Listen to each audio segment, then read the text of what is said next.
ಬಾಂಗ್ಲಾದಲ್ಲಿ ದಂಗೆಯಾಗಿ ಯಾವ ಪರಿಸ್ಥಿತಿ ಆಗಿದೆ ಅಂದರೆ ಹಿಂದೂಗಳು ಅಲ್ಲಿ ಅಲ್ಪಸಂಖ್ಯಾತರು ಅವರನ್ನೇ ಟಾರ್ಗೆಟ್ ಮಾಡ್ತಾ ಇದ್ದಾರೆ. ಇದನ್ನು ಒಪ್ಕೊಂಡಿದ್ದಾರೆ ಒಬ್ಬರು, ಯಾವುದೋ ಮುಸ್ಲಿಂ ಸಂಘಟನೆ ಒಂದು ಒಪ್ಕೊಂಡಿದೆ, ಹೌದು ನಾವೇ ಮಾಡಿರೋದು ಅಂತ ಹೇಳಿ. ಇನ್ನೊಂದು ಕಡೆ ಈಗ ಹೊಸ ಪ್ರಧಾನಿಗಳು ಕೂಡ ಅಲ್ಲಿ ಆಗಿದ್ದಾರೆ. ಯಾರಾಗಿದ್ದಾರೆ, ಏನಾಗ್ತಾ ಇದೆ ಬಾಂಗ್ಲಾದಲ್ಲಿ, ಇಲ್ಲಿದೆ ನೋಡಿ. ಬಾಂಗ್ಲಾದಲ್ಲಿ ಹಿಂದೂಗಳೇ ಟಾರ್ಗೆಟ್, ದಾಳಿಯ ಹೊಣೆ ಹೊತ್ತ ಮುಸ್ಲಿಂ ಸಂಘಟನೆ. ಬಾಂಗ್ಲಾದಲ್ಲಿ ಅಲ್ಪಸಂಖ್ಯಾತ ಹಿಂದೂಗಳನ್ನ ಟಾರ್ಗೆಟ್ ಮಾಡಿ ಹಿಂಸಾಚಾರ ನಡೆಯುತ್ತಲೇ ಇದೆ. ಸಿಕ್ಕ ಕಡೆಯಲ್ಲಿ ಹಿಂದೂಗಳ ಮನೆ, ಅಂಗಡಿ, ದೇವಸ್ಥಾನಗಳನ್ನ ಟಾರ್ಗೆಟ್ ಮಾಡಲಾಗ್ತಾ ಇದೆ. ಇದರಿಂದಾಗಿ ಅಲ್ಪಸಂಖ್ಯಾತ ಹಿಂದೂಗಳಿಗೆ ಆತಂಕ ಉಂಟಾಗಿದ್ದು, ಈ ದಾಳಿಯ ಹೊಣೆಯನ್ನ ಮುಸ್ಲಿಂ ಮೂಲಭೂತವಾದಿ ಸಂಘಟನೆ ಜಮಾಯಿತ್ ಎ ಇಸ್ಲಾಂ ಒಪ್ಪಿಕೊಂಡಿದೆ. ಈ ದಾಳಿಗೆ ಪ್ರೇರಣೆ ನೀಡಿದ್ದೇ ನಾವೇ. ಶೇಖ್ ಹಸೀನಾ ರಾಜೀನಾಮೆ ಬೆನ್ನಲ್ಲೇ ಪ್ರಚೋದನೆ ಮತ್ತು ಮಂದಿರಗಳ ಮೇಲೆ ದಾಳಿ ನಡೆಸಿರೋದಾಗಿ ಜಮಾಯಿತ್ ಎ ಇಸ್ಲಾಂ ಒಪ್ಪಿಕೊಂಡಿದೆ. ಶೇಖ್ ಹಸೀನಾ ರಾಜೀನಾಮೆಯ ಬಳಿಕ ಬಾಂಗ್ಲಾದೇಶದಲ್ಲಿ ನಡೆಯುತ್ತಿರುವಂತಹ ಪ್ರತಿಭಟನೆಯ ಸ್ವರೂಪ ಬೇರೆದೇ ತಿರುವನ್ನು ಪಡೆದುಕೊಳ್ತಾ ಇದೆ. ಬಾಂಗ್ಲಾದೇಶದಲ್ಲಿರುವಂತಹ ಅಲ್ಪಸಂಖ್ಯಾತ ಹಿಂದೂಗಳ ಮೇಲೆ ನಿರಂತರವಾದಂತಹ ದಾಳಿ ಮತ್ತು ಸಂಘರ್ಷಗಳು ನಡೀತಾ ಇರುವಂಥದ್ದು. ನಿನ್ನೆ ಒಂದೇ ದಿನ 24 ಜಿಲ್ಲೆಗಳಲ್ಲಿ 300ಕ್ಕಿಂತ ಹೆಚ್ಚು ಹಿಂದೂಗಳ ಮೇಲೆ ದಾಳಿ ನಡೆದಿರುವಂಥದ್ದು ಕೂಡ ವರದಿಯಾಗಿತ್ತು. ಇವತ್ತು ಅದಕ್ಕೆ ಸಂಬಂಧಪಟ್ಟಂತೆ ಮಹತ್ವದ ಬೆಳವಣಿಗೆ ಆಗಿದೆ. ಬಾಂಗ್ಲಾದೇಶದಲ್ಲಿರುವಂತಹ ಜಮಾತೆ ಇಸ್ಲಾಂ ಈ ಒಂದು ದಾಳಿಯ ಹಿನ್ನೆಲೆ ಅಥವಾ ದಾಳಿಗೆ ಪ್ರಚೋದನೆ ನೀಡಿತ್ತು ಅನ್ನುವಂಥ ಮಾಹಿತಿಗಳು ಕೂಡ ಹೊರಗಡೆ ಬಂದಿರುವಂತದ್ದು. ಈ ದಾಳಿಯ ಹೊಣೆಯನ್ನು ಕೂಡ ಜಮಾತೆ ಇಸ್ಲಾಂ ಒಪ್ಪಿಕೊಂಡಿದೆ. ಬಾಂಗ್ಲಾದಲ್ಲಿ ಅವಾಮಿ ನಾಯಕರ ಟಾರ್ಗೆಟ್, 20ಕ್ಕೂ ಹೆಚ್ಚು ನಾಯಕರ ಮೃತದೇಹ ಪತ್ತೆ. ಶೇಖ್ ಹಸೀನಾ ರಾಜೀನಾಮೆ ಬಳಿಕವೂ ಅಲ್ಲಿರುವ ಹೋರಾಟಗಾರರ ಸಿಟ್ಟು ತಣಿದಂತೆ ಕಾಣುತ್ತಿಲ್ಲ. ಮೀಸಲಾತಿ ಹೋರಾಟಗಾರರು, ಅವಾಮಿ ಲೀಗ್ ನಾಯಕರು ಮತ್ತು ಕುಟುಂಬಸ್ಥರ ಹತ್ಯೆ ಮಾಡಿದ್ದು, ಆ ಶವಗಳು ಈಗ ಪತ್ತೆಯಾಗುತ್ತಿವೆ. ಕನಿಷ್ಠ 20 ಮೃತದೇಹಗಳು ಪತ್ತೆಯಾಗಿದ್ದು, ಸತ್ಖೀರಾ ಪ್ರದೇಶದಲ್ಲಿ ನಡೆದ ಹಿಂಸಾಚಾರದಲ್ಲಿ ಕನಿಷ್ಠ 10 ಮಂದಿ ಅವಾಮಿ ಲೀಗ್ ನಾಯಕರು ಸಾವನ್ನಪ್ಪಿದ್ದಾರೆ. ಇಷ್ಟೇ ಅಲ್ಲದೆ ಅವಾಮಿ ಲೀಗ್ ನಾಯಕರು ಮತ್ತು ಕಾರ್ಯಕರ್ತರ ಮನೆಗಳು ಮತ್ತು ವ್ಯಾಪಾರ ಸಂಸ್ಥೆಗಳನ್ನು ಧ್ವಂಸಗೊಳಿಸಲಾಯಿತು, ಲೂಟಿ ಮಾಡಲಾಗಿದೆ. ಅವಾಮಿ ಲೀಗ್ ನಾಯಕರ ಸರಣಿ ಹತ್ಯೆಯ ಹಿನ್ನೆಲೆಯಲ್ಲಿ ಆತಂಕಗೊಂಡಿರುವ ನಾಯಕರು ಢಾಕಾ ತೊರೆಯುತ್ತಿದ್ದಾರೆ. ಹೀಗೆ ಢಾಕಾದ ಹಜರತ್ ಶಹಜಲಾಲ್ ಅಂತಾರಾಷ್ಟ್ರೀಯ ವಿಮಾನದಿಂದ ದೆಹಲಿಗೆ ಹೊರಟಿದ್ದ ಬಾಂಗ್ಲಾದೇಶದ ಮಾಜಿ ವಿದೇಶಾಂಗ ಸಚಿವ ಹಸನ್ ಮಹಮೂದ್ ಮತ್ತು ಮಾಜಿ ರಾಜ್ಯ ಸಚಿವ ಜುನೈದ್ ಅಹಮದ್ ಫಾಲಕ್ ಬಂಧಿಸಲಾಗಿದೆ. ಬಾಂಗ್ಲಾದೇಶದಲ್ಲಿ ಪ್ರತಿಭಟನೆ ನಡೆಸುತ್ತಿರುವಂತಹ ಪ್ರತಿಭಟನಾಕಾರರು ಒಂದು ಕಡೆ ಅಲ್ಪಸಂಖ್ಯಾತ ಹಿಂದೂಗಳ ಮೇಲೆ ದಾಳಿಯನ್ನು ನಡೆಸ್ತಿದ್ದಾರೆ, ಮತ್ತೊಂದು ಕಡೆ ಅವಾಮಿ ಲೀಗ್ನ ಪ್ರಮುಖ ನಾಯಕರನ್ನು ಕೂಡ ಗುರಿಯಾಗಿಸಿಕೊಂಡು ಅವರ ಮನೆಗಳ ಮೇಲೆ, ಅವರ ಕುಟುಂಬಸ್ಥರ ಮೇಲೂ ಕೂಡ ದಾಳಿಯನ್ನು ಮಾಡ್ತಾ ಇದ್ದಾರೆ.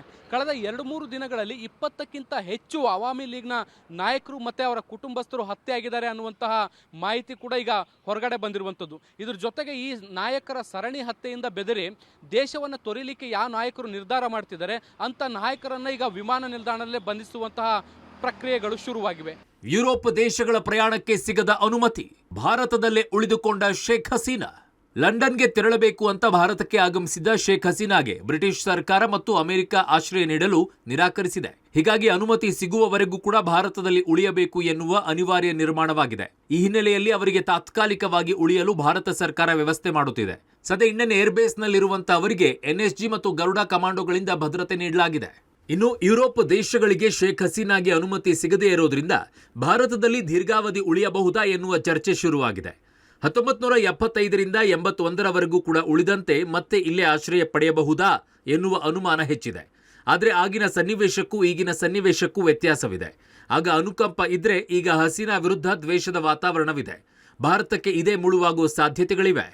ಶೇಖ್ ಹಸೀನಾ ಲಂಡನ್ಗೆ ತೆರಳಬೇಕು ಅನ್ನುವಂಥ ಇರಾದೆಯೊಂದಿಗೆ ಭಾರತಕ್ಕೆ ಬಂದಿದ್ರು. ಆದರೆ ಅಲ್ಲಿನ ಸರ್ಕಾರ ಈಗ ಪ್ರವೇಶಕ್ಕೆ ಅನುಮತಿ ಕೊಡದೇ ಇರುವಂಥ ಹಿನ್ನೆಲೆಯಲ್ಲಿ ಸದ್ಯಕ್ಕೆ ಅವರು ಭಾರತದಲ್ಲೇ ತಾತ್ಕಾಲಿಕವಾಗಿ ಉಳ್ಕೊಂಡಿದ್ದಾರೆ.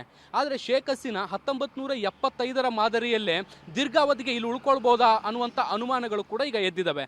ಆದರೆ ಹೀಗೆ ಒಂದು ವೇಳೆ ಏನಾದರೂ ಶೇಖ್ ಹಸೀನಾ ಭಾರತದಲ್ಲೇ ಉಳ್ಕೊಂಡ್ರೆ ಇದರಿಂದ ಸಮಸ್ಯೆಗಳು ಹೆಚ್ಚಾಗಬಹುದಾದಂಥ ಸಾಧ್ಯತೆಗಳಿದ್ದಾವೆ.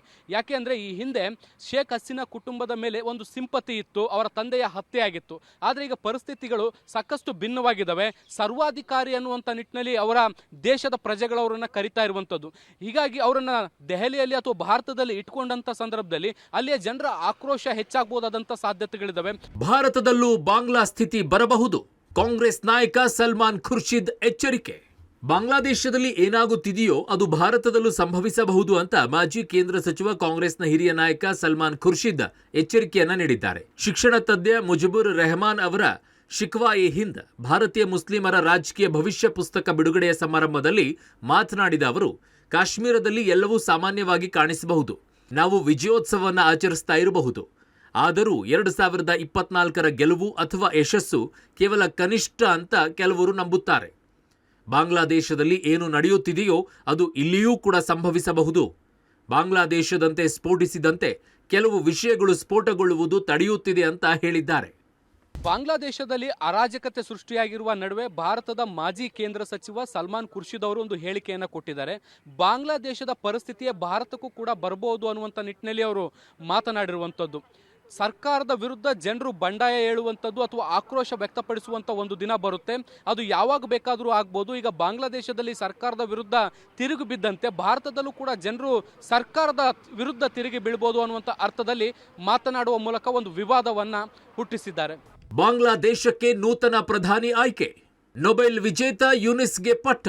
ಶೇಖ್ ಹಸೀನಾ ರಾಜೀನಾಮೆಯಿಂದ ತೆರವಾಗಿದ್ದ ಬಾಂಗ್ಲಾದೇಶದ ಪ್ರಧಾನಿ ಹುದ್ದೆಗೆ ನೊಬೆಲ್ ಪ್ರಶಸ್ತಿ ವಿಜೇತ ಮೊಹಮ್ಮದ್ ಯೂನಿಸ್ ಅವರನ್ನ ಆಯ್ಕೆ ಮಾಡಲಾಗಿದೆ. ಬಾಂಗ್ಲಾದೇಶದ ಅಧ್ಯಕ್ಷ ಮೊಹಮ್ಮದ್ ಶಹಾಬುದ್ದೀನ್ ನೇತೃತ್ವದಲ್ಲಿ ನಡೆದ ಮಹತ್ವದ ಸಭೆಯಲ್ಲಿ ಈ ನಿರ್ಧಾರ ತೆಗೆದುಕೊಳ್ಳಲಾಗಿದೆ.